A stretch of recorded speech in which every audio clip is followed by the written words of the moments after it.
नमस्कार प्यारे बच्चों, बहुत बहुत स्वागत है आप लोगों का सिंपल एजुकेशन में। दोस्तों, आज की इस वीडियो में हम लोग बात करेंगे कक्षा 9 की 4 जनवरी की सामाजिक विज्ञान की वर्कशीट नंबर 58 के बारे में।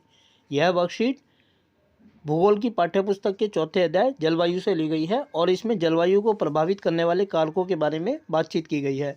तो चलिए देखते हैं कि कौन कौन से वो कारक हैं जो जलवायु को प्रभावित करते हैं, और उसके बाद जो सवाल इस वर्कशीट में दिए गए हैं एक एक करके हम उन सवालों के जवाबों को जानेंगे।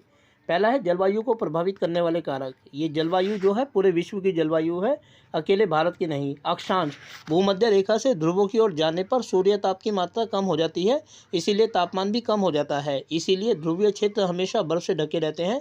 ऊंचाई, जैसे जैसे कोई पृथ्वी की सतह से अधिक ऊंचाई की ओर बढ़ता है, वायुमंडल की सघनता कम होती जाती है और तापमान कम हो जाता है। यही कारण है कि पर्वतीय क्षेत्र ग्रीष्मकाल में भी ठंडे रहते हैं।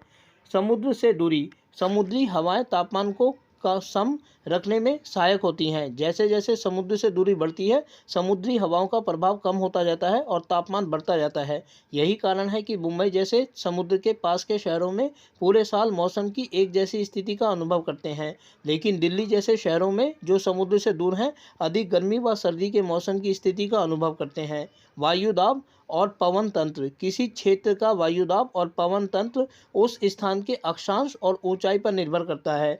तापमान जितना अधिक होगा, वायुदाब उतना ही कम होगा, और इसके विपरीत तापमान कम होने पर वायुदाब अधिक होगा। इसके बाद है महासागरीय धाराएं।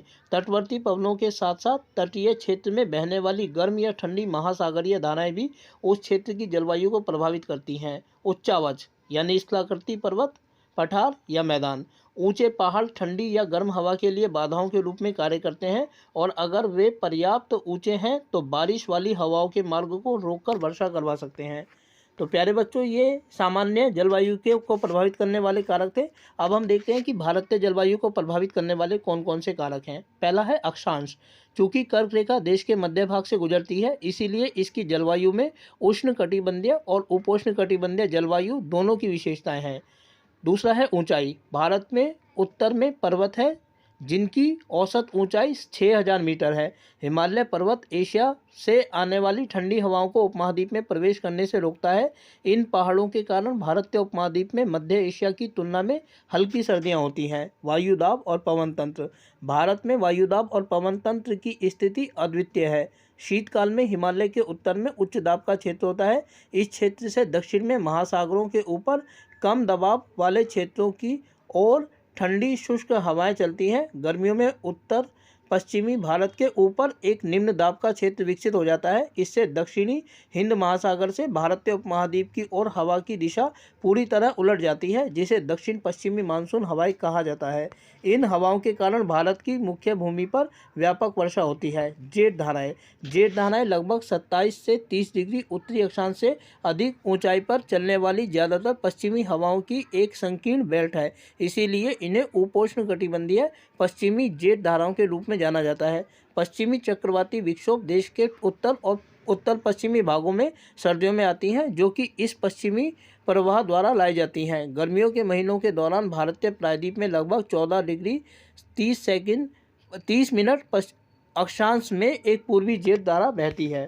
तो प्यारे बच्चों, ये वर्कशीट थी। अब इस वर्कशीट के आधार पर जो सवाल दिए गए हैं एक एक करके हम उन सवालों के जवाबों को जानेंगे।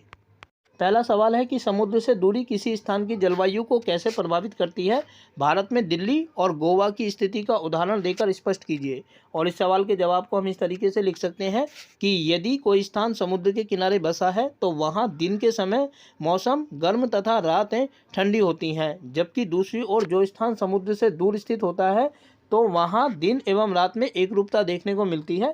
उदाहरण के लिए गोवा समुद्र के किनारे बसा है तो वहाँ दिन के समय गर्मी और रात में ठंडी होती है, जबकि दिल्ली समुद्र से दूर है तो यहाँ दिन एवं रात के समय मौसम में एक रूपता देखी जाती है।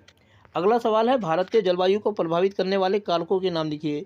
तो अक्षांश, ऊंचाई, समुद्र से दूरी, वायुदाब और पवन तंत्र, उच्चावच भारतीय जलवायु को प्रभावित करने वाले कारक हैं। इसके बाद है कि कौन सी हवाएं गर्मियों के दौरान भारत में बारिश लाती हैं, तो इनको मानसूनी हवाएं कहा जाता है। अंतिम सवाल है कि भारत में अनुकूल जलवायु स्थिति के लिए हिमालय के महत्व के बारे में लिखें। तो भारत एशिया महाद्वीप में स्थित है, लेकिन फिर भी यहाँ मध्य एशिया वाली कड़ाके की सर्दी नहीं पड़ती। क्योंकि भारत के उत्तर पश्चिम में खड़ा हिमालय पर्वत मध्य एशिया की बर्फीली हवाओं को यहाँ नहीं पहुँचने देता। यही कारण है कि यहाँ सर्दी एवं गर्मी का समुचित स्थान है। तो प्यारे बच्चों, ये थी आप लोगों की आज की सामाजिक विज्ञान की वर्कशीट नंबर 58।